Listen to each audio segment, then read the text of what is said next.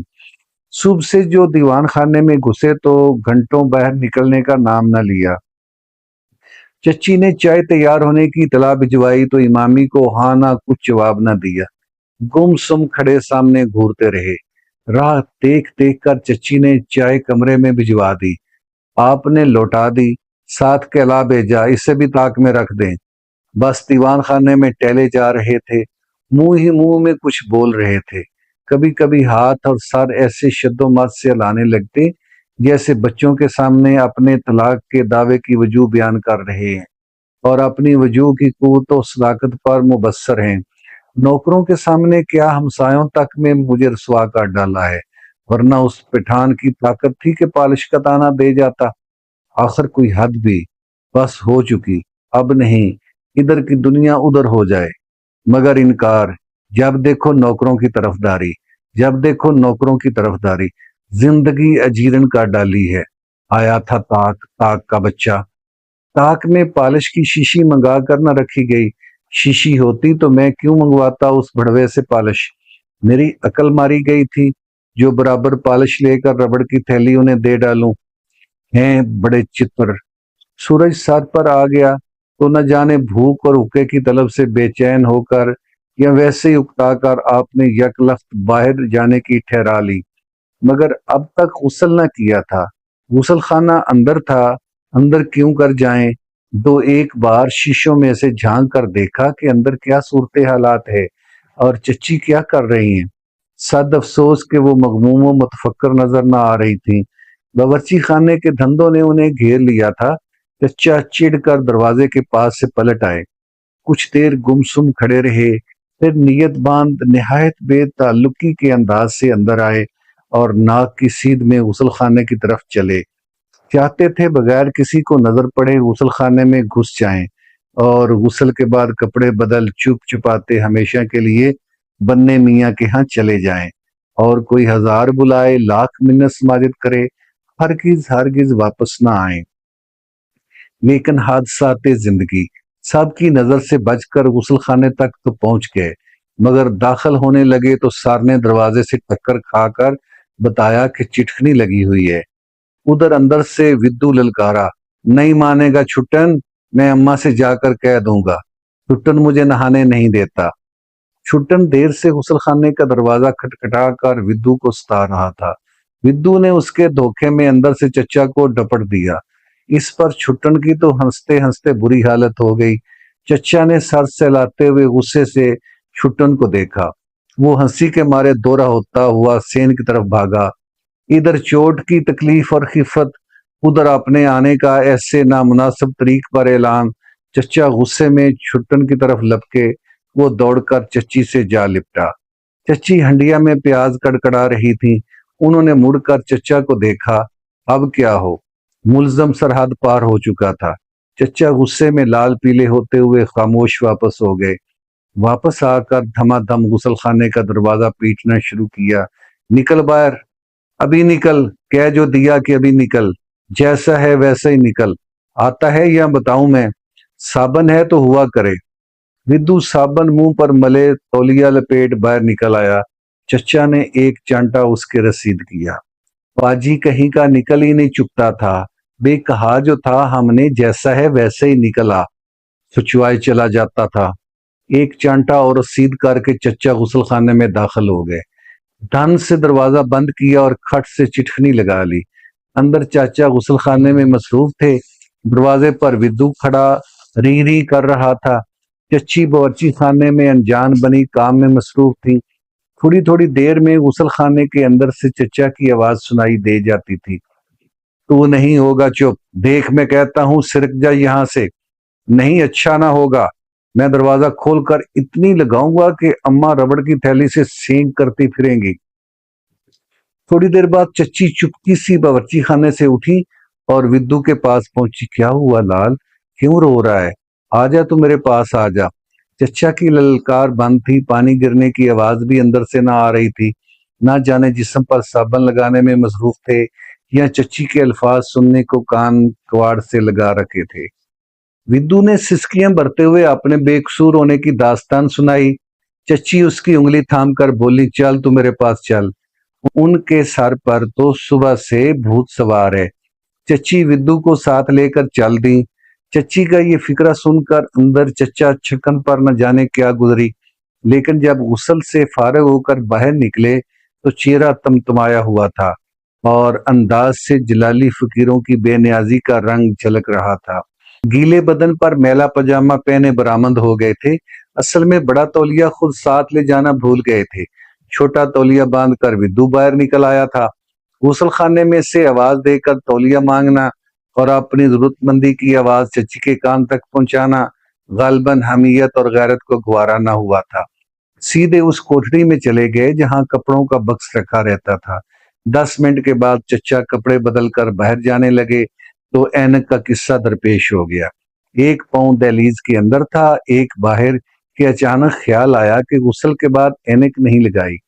اینک لینے غسل خانے میں گئے۔ اینک اتار کر کھڑکی میں رکھنا کچھ یاد تھا، لیکن وہاں پہنچ کر اب دیکھا تو موجود نہ تھی۔ تاکوں پر نظر ڈالی، ان میں بھی نہ تھی۔ گھڑونجی کو دیکھا، فرش اور نالی کا جائزہ لیا، کہیں نظر نہ آئی۔ سوچا شاید میلے کپڑوں کے ساتھ کوٹھڑی میں چلی گئی۔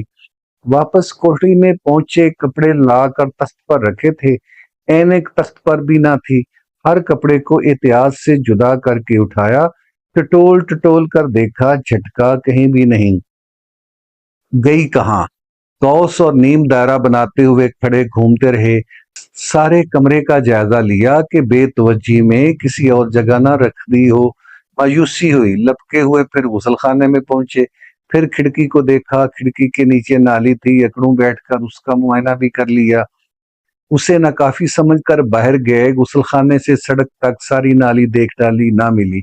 واپس غسل خانے میں پہنچے، گردن گھما گھما کر تاکوں میں نظر ڈالی، گھڑونجی کے نیچے دیکھا، گھڑے جگہ سے سرکائے، کہیں نظر نہ آئی۔ ذرا دیر پریشانی کے عالم میں کھڑے سر کھجاتے رہے۔ عجب تماشا ہے۔ لپکے ہوئے پھر کوٹھڑی میں پہنچے۔ میلے کپڑے باری باری سے اس زور سے جھٹکے کہ اینک کیا سوئی بھی لگی ہوتی تو لاگ ہو کر گر پڑتی۔ لا حول ولا قوت الا باللہ۔ یک لخت نیا خیال سوجا۔ بھاگے ہوئے پھر غسل خانے میں پہنچے۔ لوٹے اٹھا کر دیکھنے سے رہ گئے تھے، وہاں بھی کچھ نہ نکلا۔ آخر ہوئی کیا؟ گردن بڑھا کر احتیاطاً ایک نظر لوٹوں کے اندر بھی ڈال لی کہ آپ جانیے خدا کی باتیں خدا ہی جانے۔ اس کی قدرت سے کیا بعید ہے، کچھ سراغ نہ ملا۔ داڑھی کھجاتے ہوئے پھر کمرے میں آ گئے۔ یعنی یہ قضیہ کیا ہے؟ ذرا دیر کھوئے کھوئے کھڑے رہے، پھر تخت پر بیٹھ گئے۔ سر جھکا کر ایک نظر احتیاطاً تخت کے نیچے بھی ڈال لی۔ اچانک خیال آیا کہ شاید اینک لگا کر غسل خانے میں گئے ہی نہ تھے۔ وہاں اینک اتار کر رکھنے کا یوں ہی وہم ہے۔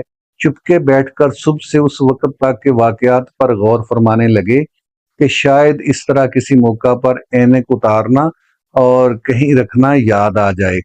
صبح کے پہلے واقعے کے ساتھ ہی خان صاحب کا خیال آ گیا۔ جل کر بے اختیار منہ سے نکلا، ہوں ربڑ کی تھیلی۔ اٹھ کھڑے ہوئے، سوچا اینک کہیں بستر ہی میں نہ رہ گئی ہو۔ دالان میں جا کر سارے لپیٹے ہوئے بستر تلپٹ کر ڈالے، ان میں سے اپنا بستر ڈھونڈ کر نکالا، اس کی ایک ایک چیز دیکھی، تکیوں میں ٹٹولا، اینک کا کچھ سراغ نہ ملا۔ مایوس ہو کر ایک بار پھر غسل خانے میں پہنچے کہ شاید اس دوران میں اینک سیر سپاٹے سے فارغ ہو کر واپس آ گئی ہو، مگر نہیں آئی تھی۔